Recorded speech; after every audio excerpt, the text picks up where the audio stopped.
Akhirnya tenggat waktu yang diberikan PKS kepada Anies Baswedan dipatahkan langsung oleh Mahkamah Konstitusi (MK).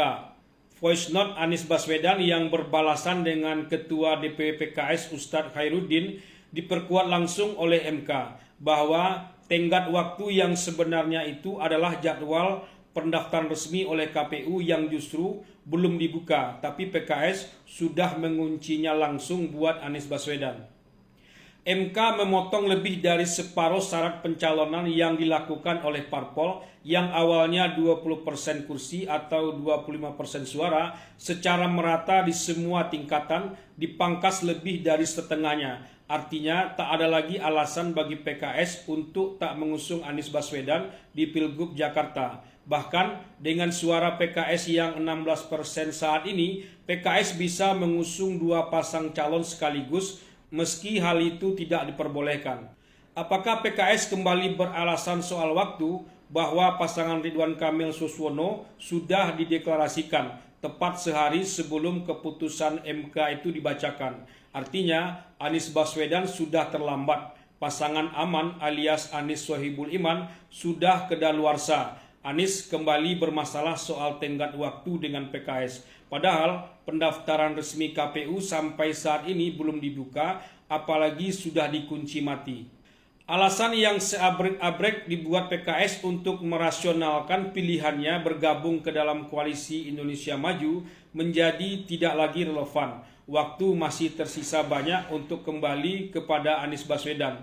Tapi langkah untuk masuk ke dalam koalisi Indonesia Maju dan meninggalkan Anies Baswedan juga sudah dilangkahkan. Bahkan sebetulnya dimulai jauh hari sebelum Pilgub Jakarta. Pilgub Jakarta hanyalah langkah penutup belaka untuk mengakhiri semua cerita kemauan PKS bergabung dalam koalisi pemerintahan.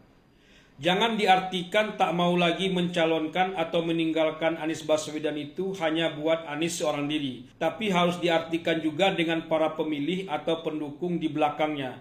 PKS dan termasuk Anies sendiri pasti menyadari itu.